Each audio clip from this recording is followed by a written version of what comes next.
Tere taas, kaevamiste hooaeg on jälle pihta hakanud. Me alustame seekord Tuiu rauasulatuskohalt Saaremaalt, mis on Eesti kõige suurem rauasulatuskoht ja siin on kõige rohkem rauašlakki leitud. Seda on ka väga palju uuritud. Meie kõrval on ahi, mille tegelikult ülemise osa kaevas Jüri Peets lahti juba umbes 30 aastat tagasi. Aga kuna see oli nii ilus ahi, siis jättis selle alles, seda ei kaevatud lõpuni. Ja praegu meil on taas võimalus seda ahju tema täies hiilguses näha. Eelmisel suvel Saulas toimunud rauasulatuseksperimendis me ehitasime selle ahju järgi. Ja seetõttu ongi hea vaadata ka originaali. Tal on kaks siin niisugust madalamat pesa või süvendit, lohku. See oli ilmselt see koht, kuhu lasti ahjust šlakk. Saula eksperimendi ajal me nägime seda omast käest, et see sobib väga hästi šlaki laskmiseks. Kindlasti ei tohi seal ise seista samal ajal, kui šlakki sinna lastakse, sest et see võib suure hooga ahjust välja lennata. Ja ahju tagumine osa oli siis kividega vooderdatud, ülemine osa oli ehitatud savist. Siin samas kõrval toimus esmane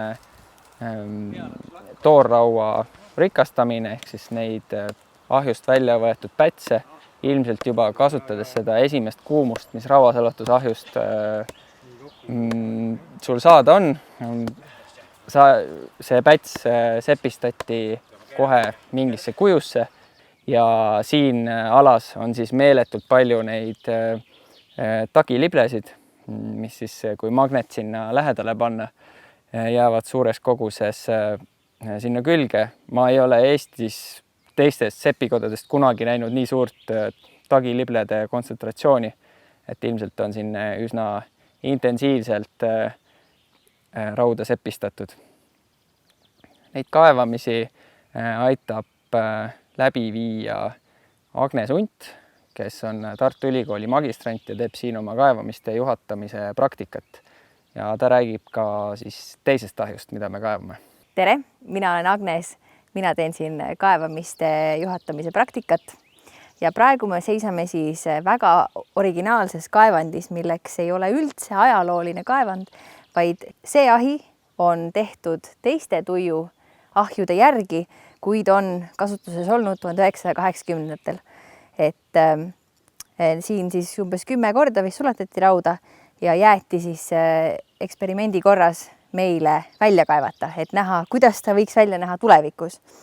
Ja selleks me oleme siis siit kõik ümbert ära puhastanud. Siin on hunnik kive, mis on siis see ahi ja me tahame näha, missugune see ahi võiks olla siis profiilis, et see osa siit, selle me kaevame ära kiht-kihi haaval, et näha, missugune on siis üks päris rauasulatusahju profiil, ehk siis külg siit ristlõikena. Me oleme nüüd jõudnud oma kaevandiga lõppu. Esialgne plaan oli välja kaevata Jüri Peetsi eksperimendi käigus tekitatud rauasulatusahi, aga kõrval saadusena sattusime ka lohu otsa, mis sisaldas ohtralt rauasulatuse jääke. Tundub, et siis Jüri Peets ise pakkus, et tegemist võib olla näiteks kamiiliauguga, kus on puusütt tehtud, mis siis hiljem on täitunud rauasulatusšlakiga. Igal juhul on siin sellest tumedast alast, mis profiilist näha on, välja tulnud nii palju šlakki. Iseenesest šlaki kuhi niikuinii läheb sealpool aina suuremaks, nii et võib-olla me saimegi sellise šlakise ala serva kätte siit. ja materjal on siis tuiule tüüpiline, palju rauasulatusslakki ja mingil määral ka ahjude tükke, õhutuslõõrikute tükke ehk siis põlenud savi, mis on tugevalt kuuma saanud. Ja rauasulatus ahi oli ise väga õpetlik. Nägime, kui palju sinna sisse oli vajunud savi ja just see savi, mis oli olnud ahju ülemine osa, see ei ole nii suurt kuuma saanud. See ilmastikuga, tuule ja eriti vihma ja külma käes hakkab väga agressiivselt lagunema ja vajub sinna keskele kokku, täidab selle ahju ilusti ära. See tegelikult aitab teda ka mõnevõrra säilitada, aga see tähendab seda, et me ahjude ülemisest osast suurt midagi ei tea ja see alumine osa täitub ülemise osa saviga. Mida me siis veel näeme, on see, kuidas see konkreetne eksperimentaalahi siis ehitatud on. Ehk siis kõigepealt on kaevatud auk endise maapinnaga võrreldes circa 15 senti ja sinna on lisatud toorsavi, kuhu peale on pandud siis kivid ja sealt on hakatud pärast siis veel kive laduma ja saviga mätsima, et siis saada meie konkreetne ahi valmis. Paralleelselt eksperimentaalse rauasulatusahju väljakaevamisega kaevasime edasi ka kunagiste tuiu rauasulatajate poolt maha jäetud ahju, mis on ligi 700–800 aastat vana. Oleme nüüd veidi targemaks saanud ahju konstruktsiooni osas. Et siin ees on näha sellist 4-nurkset sissekaevet pinnases. See võib olla just see koht, kus nad pärast ahju sisenesid. Seda saame täpsemalt teada natukene hiljem. Edasi näeme siin šlakki. Siin on toorrauatükke ehk siis taandunud raud, mis on jäänud selle rauasulatusahju seina külge. Siin edasi jällegi tundub olevat taandunud raud ehk siis juba metalliline raud, mida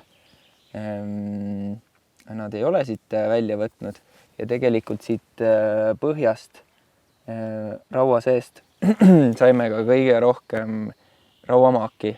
See on siis juba korralikult ära röstitud raud, mis jääb väga hästi magneti külge. Siin ahju tagaseinas näeme seda viirgu, kus siis on olnud ahju tagasein, mis on kõvasti tuld saanud. Ja siin külje peal on tükke, mis on veidi ebaloogilise nurga all ja kõrgusel ülejäänud ahju suhtes. Ja selle näol võiks olla tegemist siis ülevalt allapoole vajunud saviga. See võis olla juba ahju kasutamise ajal, kui neil oli kõrge temperatuur sees ja see osa savist võis alla vajuda. Või siis pärast selle ahju lagunemise käigus on osa seda ahju seina, mis siis tagantpoolt ei ole nii kõvasti ära põletatud, koos siis veega sinna sisse vajunud. Oleme jõudnud ahju kaevamisega lõpuni. See on veel siis viimane pilt, mida me näeme. Ahju põhja on jäänud väga suur šlakikook. Ta ongi umbes selliste mõõtmetega siin peaaegu 40 sentimeetrise läbimõõduga. Mis nüüd kaemiste käigus veel selgus, on see, et see ahi ei ole mitmes järgus ehitatud või õigemini meie ei näinud sellest märke. Seda ahju võib olla kasutatud mitu korda, aga meie näeme ikkagi seda kõige viimast seisu ja tal oli ikkagi üks kiht siis väga kõvasti põletada saanud seinasid sees ja see, mis enne tundus olevat ahju sein, see on ikkagi ülevalt kukkunud siis ülemine osa. Nüüd, mis veel on hea õnn, et on säilinud, on siis šlaki väljalaske avad, mida tundub olevat siin 2 tükki. Siin on näha siis läbilõige sellest, praegu seisan selles väljalaske avalohus. Teine asub siis siinpool. Ja kokkuvõttes võib öelda, et tegemist on väga hästi säilinud rauasulatusahjuga. See annab meile head informatsiooni selle kohta, kui kõrgel on ahju põhi võrreldes väljalaskeavadega ja tegelikult see näitab meile ka üht-teist selle mõõtmete kohta, et siin Saaremaal on olnud kasutusel päris suured rauasulatusahjud. Ilmselt see seletab ka neid mägede viisi leiduvaid šlakihunnikuid, mida siis siin on tonnide kaupa. Ja siin ümber see heledam, õigemini punasem liiva sõõr näitab siis seda väga tugevat temperatuuri, mida ümbritsev maapind on saanud. Jüri Peetsi eksperimentaalse ahju ümber sellist sõõri ei olnud. See tähendab seda, et kas seda on kasutatud pikema aja jooksul, seda võib olla kasutatud näiteks järjest mitu ahjutäit niimoodi, et teda võib-olla täiesti maha ei lastudki jahtuda ja sellepärast on ta nii kaugele see kuumenenud osa jõudnud. Aga igal juhul võime kaevamiste tulemustega rahule jääda. Kaevamistulemiste analüüs jätkus Tartu Ülikooli arheoloogia osakonnas. Selleks, et ahju oleks hiljem võimalik põhjalikult analüüsida, tegime temast kaevamiste ajal hulgaliselt fotosid fotogrammeetrilise mudeli jaoks, millelt näeme hästi ahju mõõtmeid. Kaevamiste kõige tähtsam tulemus oli see teadmine, et šlakiauk on ahju põhjast 8 sentimeetri kõrgusel.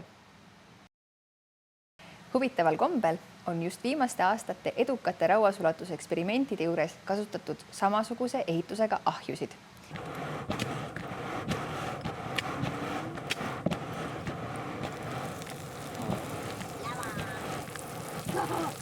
Seda tuleb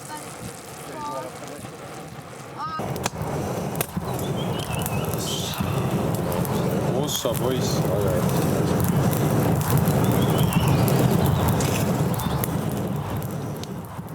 Samuti leidsime šlakiaugu põhjast killukiviaegset keraamikat, mis on märgiks sellest, et tuju on inimesi tõmmanud ligi juba aegade hämarusest saadik.